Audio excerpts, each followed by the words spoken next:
अगर मैं तुमसे कहूँ जिंदगी में सबसे बड़ी हार तब नहीं होती जब तुम फेल हो जाते हो, बल्कि तब होती है जब तुम आखिरी कोशिश भी नहीं करते।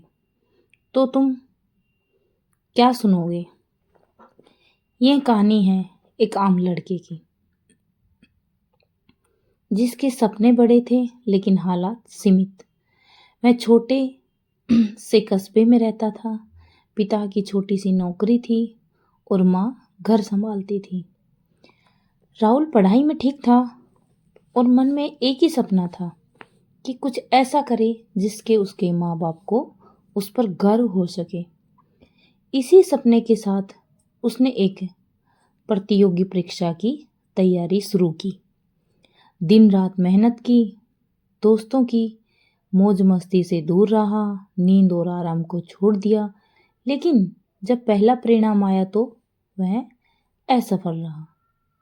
उसने हार नहीं मानी और दोबारा कोशिश की, पर जब दूसरी बार भी नतीजा वहीं रहा, तीसरी बार उसने अपनी उम्मीद के साथ परीक्षा दी, मगर किस्मत ने फिर साथ नहीं दिया।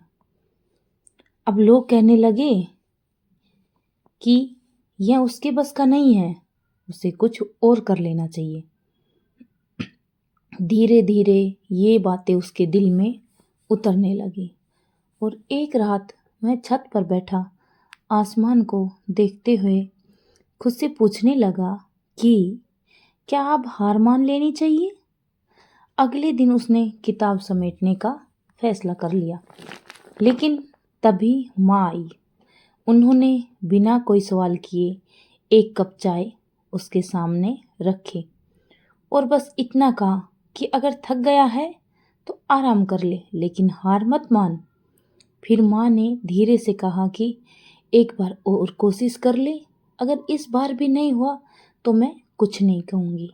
माँ की आंखों में भरोसा था और वही भरोसा राहुल को अंदर तक छू गया। उसने तय किया कि यह उसकी आखिरी कोशिश होगी और इस बार वह खुद से कोई झूठ नहीं बोलेगा। उसने अपनी गलतियों को पहचाना, कमज़ोर विषयों पर ज़्यादा मेहनत की, पढ़ाई का तरीका बदला और हर दिन खुद से यही कहा कि आज हार नहीं माननी है। समय बीतता गया, परीक्षा आई और इस बार राहुल ने पूरे आत्मविश्वास के साथ पेपर दिया। जब परिणाम का दिन आया तो उसका दिल जोर जोर से धड़क रहा था और हाथ कांप रहे थे। लेकिन जैसे ही उसने स्क्रीन पर अपना नाम देखा, उसकी आंखों से आंसू निकल आए, क्योंकि वही लड़का जिसे लोग नाकाम कह चुके थे असफल हो चुका था। उस दिन राहुल ने एक बात समझ ली कि हार तब होती है जब इंसान कोशिश छोड़ देता है, क्योंकि अगर वह उस आखिरी कोशिश को न करता तो यह जीत उसे कभी नहीं मिलती।